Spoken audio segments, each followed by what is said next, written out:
Morning, everybody. Welcome to the studio. Happy Martin Luther King Day. Welcome to the studio.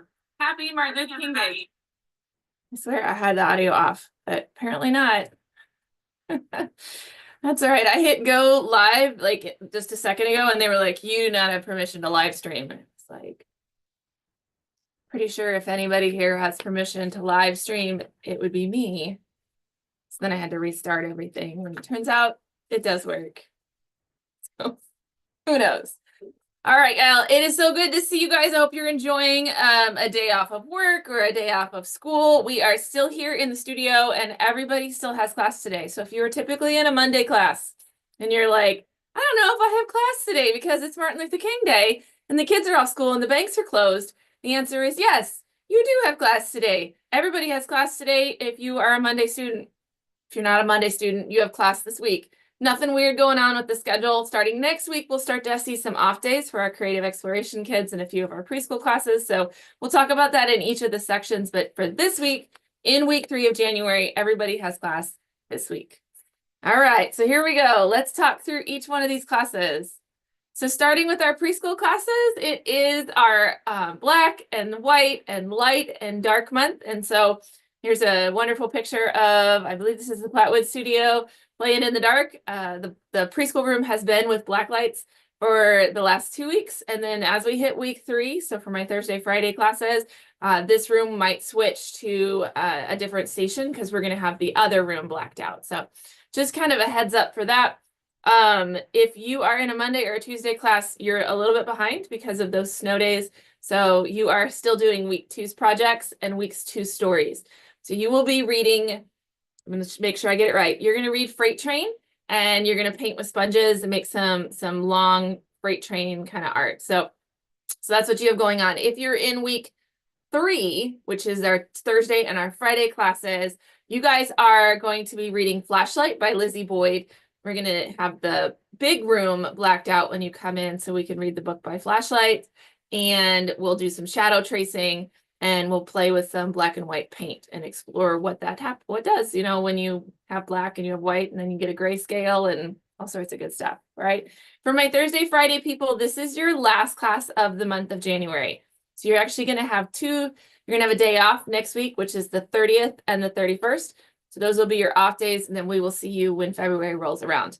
My Monday and Tuesday people, you will not have an off day. You're just gonna, I think, yeah, you will not have an off day. You will still meet next week, and then the following week will be February. So no off weeks for Monday and Tuesday people. You were supposed to, but then we had snow, so we moved some things around.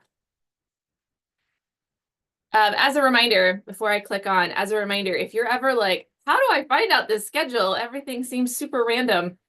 It's not. The schedule's been done since last summer. So it is all figured out. We have it in your calendar. So when you registered, that class calendar was available under the teeny little calendar icon under dates. But now that you've registered, it's hard to find that class listing. So now you'll have to, the best way to find it is inside your account. So you'll go to your Sawyer account and find your class calendar. It populates it just for you. You can even share that calendar with your Google Calendar or with your iCalendar.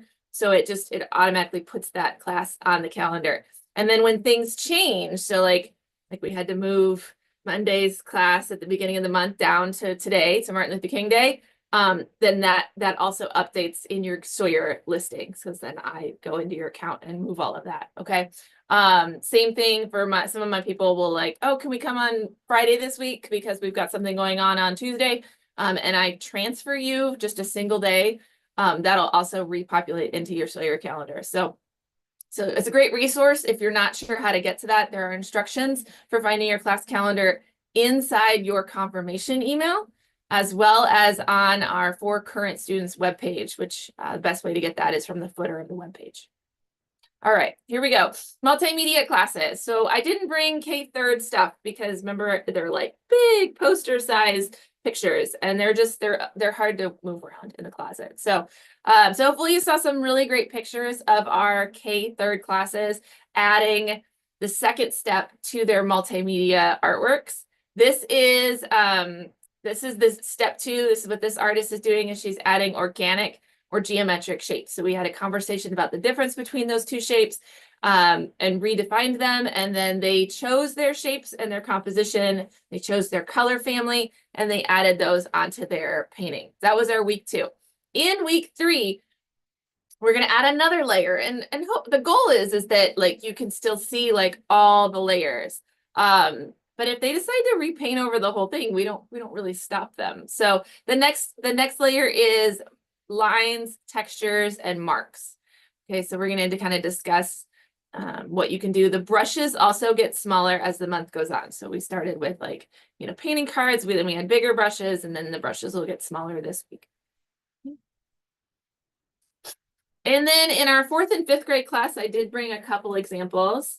So we've been working on these animal or pet portraits.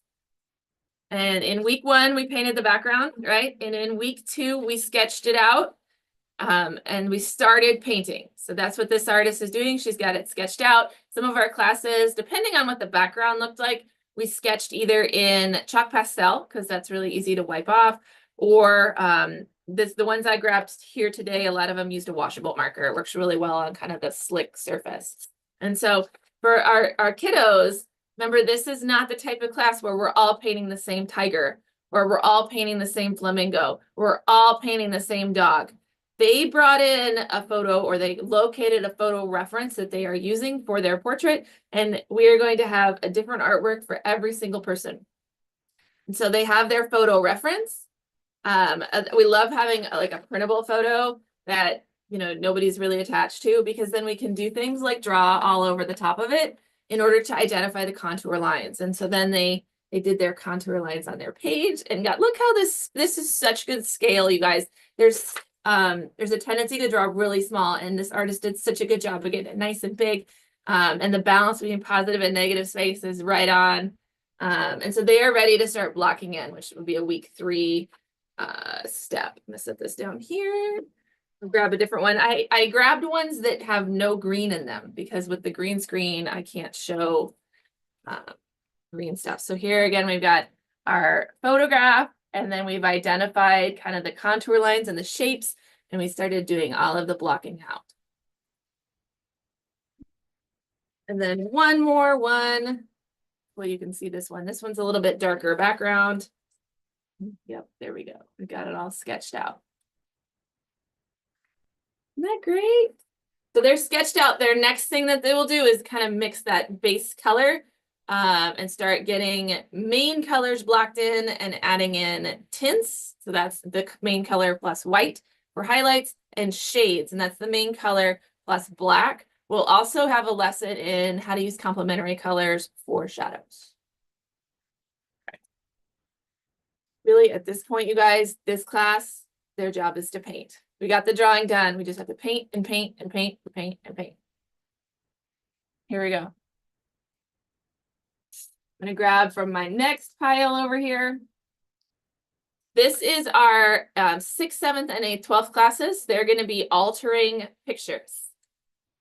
So we've got found pictures, and we are omitting some parts. We are adding some details, and we're altering some details.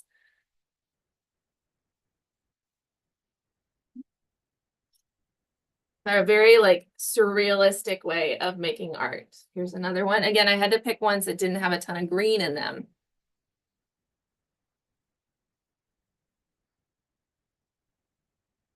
Because of the green screen.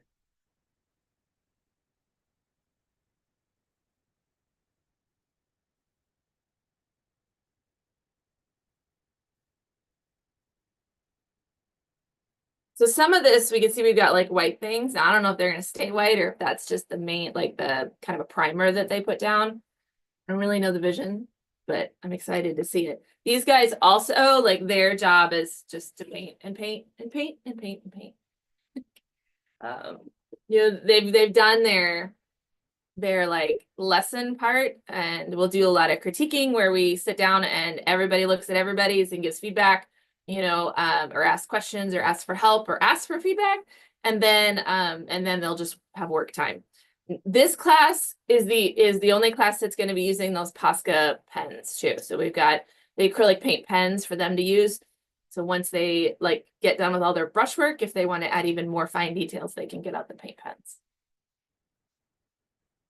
Okay, creative explorations classes. This is, hang on, I'm gonna make sure in my notes that I have this correct. So this is the last class of January for you guys. So whether you are in the Wednesday class at Flatwoods or you are in the Friday class at Liberty, this week is your last January class. So there will be no class on the 29th, which is next Wednesday, or the 30th, which is the next Friday. So for my creative explorations people, your class only meets 3 times a month. And so there's always going to be an off day, or 2, depending on if there's 4 or 5 like Wednesdays in the month. Okay. So just be aware we'll have an off day come up next week. So this will be the last time that you get to play with those January stations for contrast, black and white lighting. We also did the winter gear still life. We've done the giant winter landscape collaborative and snowflake cutting. I'm trying to think what else we had. The sensory bin, which is the neon water, has been really popular. But the shadow tracing is my favorite. Next month it'll switch and we'll have like printmaking stations out. I'm trying to think. I can't remember who the artist is. Might be Warhol. Can't remember. But we'll talk about it in the subsequent videos. For my drawing 101 classes. All right. Got a pile over here.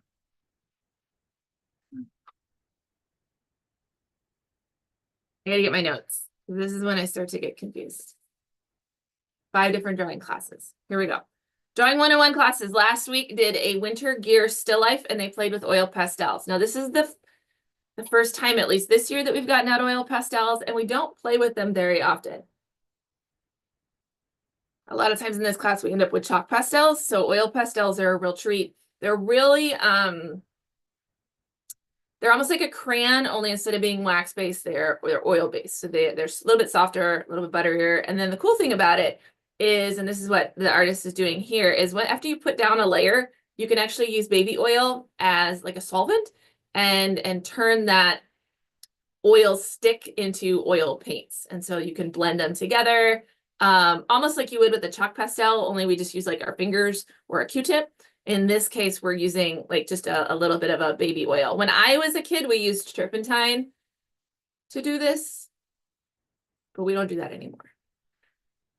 Because when you know better, you do better. So VOCs and all, ventilation and brain cells, all important stuff. So now we use baby oil to do this. But it is a really cool effect to help you kind of, turn it into kind of a painterly. So I brought some pictures from classes. This one here, a lot of them really zoomed in on the still life. So you can see we've got a couple different hats. This one's mine. It has an orange Easel logo right there. Now this artist, we've got some right here where you can see how shiny it is. This is where we just kind of played with oil pastels and learned the technique. Actually, this might actually be from the picture that's on the page. And then this is the still life. And so they really zoomed out. We've got the pile of gear here, and then she used some snowflakes around the outside to illustrate what the pile of stuff was. Here's another good one. So again, we've got all the fun like playing of oil pastels, and then here's our pile of winter gear. I can tell this is Miss Grace's class because she always uses the high contrast lighting, and so it'll be like black tablecloth, full still life, and then turn the lights off and shine a spotlight on the still life. And so a lot of her artists represent that by using a lot of like dark colors. We've got our still life there. So this is a little bit looser, right? We didn't use quite as much pigment down on the paper. Got a lot more like pencil lines showing through.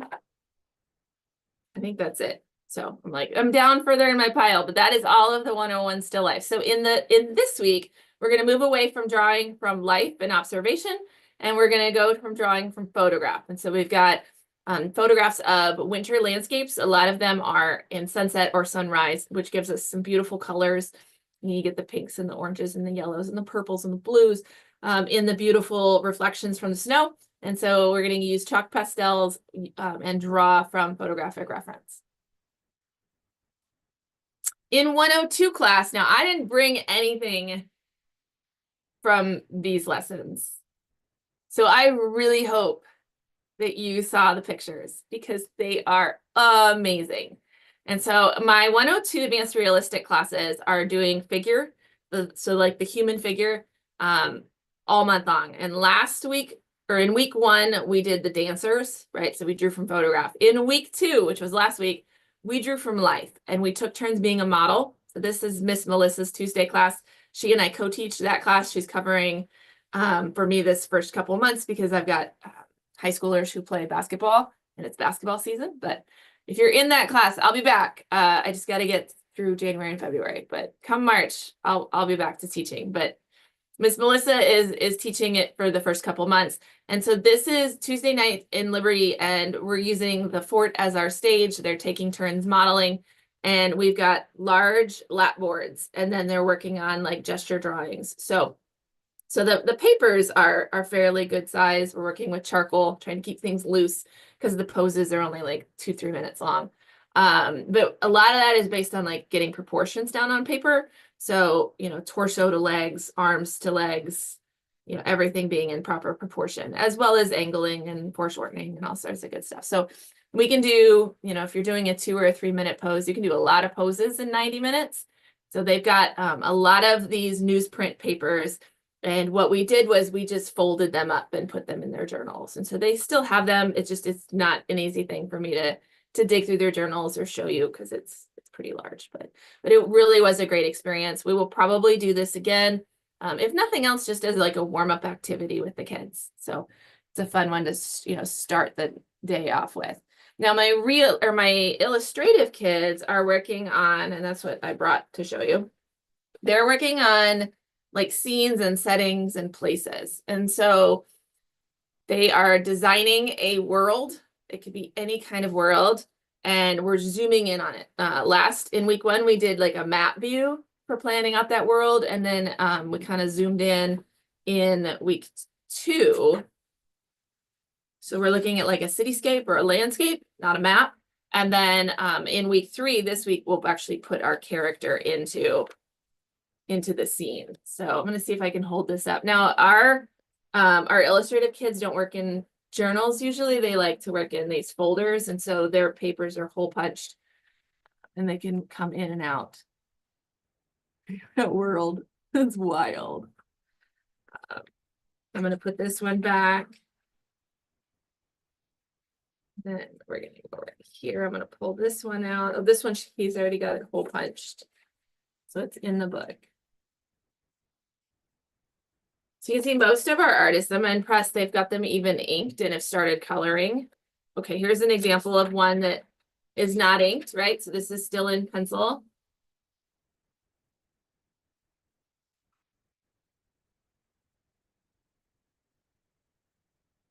One more.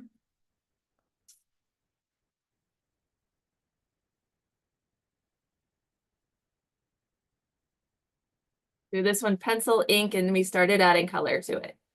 So there's a lot of steps to illustrative drawing, especially if you take into account all of the creativity and brainstorming and story building that has to happen. So these guys here, they will, this week, they'll make a new drawing, same world, new drawing, but they're zooming in even closer. So if it's a street view last time or a cityscape last time, now we are in a room, in a building, on a street, and our character is there as well. So we're zooming in even further, and they'll do a scene in that world with their character. Now, a lot of their drawings here are still pencil, maybe inked and started coloring, maybe not, maybe still pencil. In week 4, we don't have a lesson. We just work on completing these drawings. It's like our wild card week. Okay, so that's coming up, and that's what we've told the kids too. But since it's the first month of the semester, and some of our kids are new this semester, we always like to make sure they know, like, we're gonna circle back. We're gonna come on back to it. Like, you're gonna have time to finish. So maybe they don't want to finish all of them, but maybe they want to finish one that they really loved. They'll have time to do that in week 4. All right, in my 103 classes, okay, So 103, our comic kids or illustrative kids are working on a 3-panel design using word art, using typography. So we're looking at making sure that the way we write things, the text that we use also illustrates a feeling, a mood, or a scene. And so we're working on that. So we got 3 different words, 1 for each panel, and then 3 different kind of mini illustrations. So a lot of our kids are through the pencil drawing stage. These look like mostly pencil, and they've started inking. We're hoping that they can finish inking and start coloring this week. Those are there. And then my 103 realistic kids are doing still life. And so I wanted to show you those. So they've got in a perfect world, you guys, we would set up a still life and you would draw from that still life, just like our 101s did for their winter gear. Problem is when you're doing a still life for 4 weeks, and this is a space that is used by lots of different people, we can't leave your still life out for 4 weeks. It will get moved. And so instead we had them create an arrangement and then take a photograph. And so while it is a still life, we are using photographic references. So they've got their still life. You can see we get started drawing it. It's really blown out. There we go.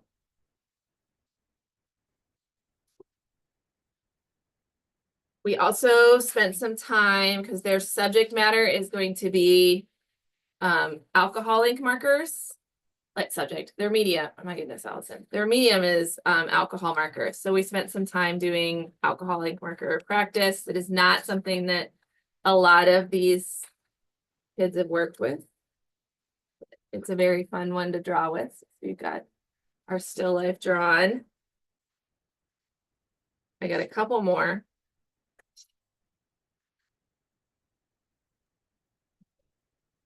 Alcohol ink marker worksheet. And then this is our photograph. This is our sketch.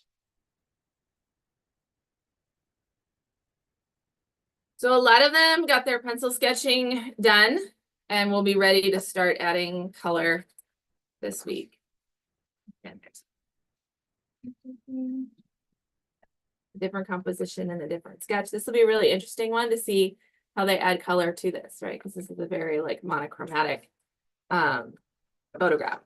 The examples that we looked at is we looked at contemporary artists who do still life, and they oversaturate all of their colors, and so I'm hoping that we see some of that in their drawings, but it's not required. If they're like, no thanks, Allison, I'm going earth tones, that's fine too.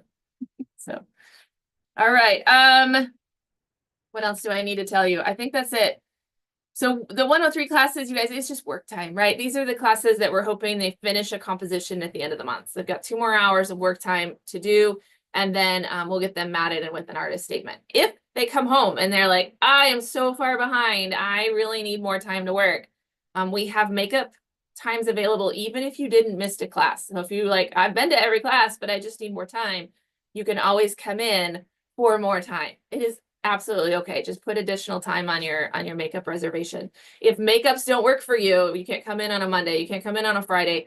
You can always send us an email and we can work on alternate times. There's always a smaller class somewhere in the schedule. We can be like, sure, come on in during this class and work. You know, with any luck, it's the class right before yours, because then you don't have to make 2 trips. All right, a couple housekeeping things. Let me get my notes. So the first is Martin Luther King Day, which is today, and everybody has class. So just to reiterate, we talked about it in the intro, but if you are a Monday student, we still have class today. Can't make it because you went out of town this weekend and you're not coming back until, you know, late tonight. That's what makeups are for. We'd love to see you. All right. And then the summer sneak peek is going on now. I know the first email already went out. So if you're, but I think the social media posts are probably scheduled here sometime in the 9 o'clock hour, but make sure that you check those out. We are revealing little bits of the summer catalog this week, and then next week everything will be available. So if you just kind of want to see what's happening, you absolutely can. Now registration doesn't start until March. We just get it published so that people can ask questions, they can check their calendar, they can talk to friends, they can make plans. Like you have lots of time. So I just want to make sure that everybody knows that. Like you are not behind. You are good. But we're just getting it published so that you can see it. All right. So the first sneak peek, check it out. It is something new. And then the last is to save the date. So make sure you get this on your calendar. All of our students are invited to participate in the art show. It is not a requirement, but we do love to have you. Even if you don't put something in the show, we'd love to have you come. But every Orange Easel artist is invited to submit something for the art show. Submissions won't start until April. Okay, so we'll get through like all 100 days of January. February will go super quick because it's a short month. We'll get through spring break. And then we'll worry about the art show. Okay. The submission process, very similar to last year, where we'll have you submit online and bring in your art, and we'll get gallery tags made. It's a really fun time if you've never done the show. We'd love to have you like experience that. It's probably the highlight of my year, honestly. Okay. We are at the Belvoir again. So anyone who's never been out there, you're in for a treat. And if you missed my last video, I'll tell you again, we are doing more than just the ballroom. So last year we were just in the top floor ballroom. This year we have the entire, all three rooms. We'll have the ballroom, we'll have the ice cream parlor, and we'll have whatever the other room is called. So we'll have the three largest spaces. So 2 on the main floor and 1 upstairs. And that way we can spread out all of the art and just have a little bit more breathing room. So we had no problem fitting all of the art into the ballroom. We had a problem fitting all of the people into the ballroom. So, all right. That's it, you guys. That's all I have for this week 3 of January. So I hope everybody has a wonderful day and a wonderful week, and I will see you in the studio soon.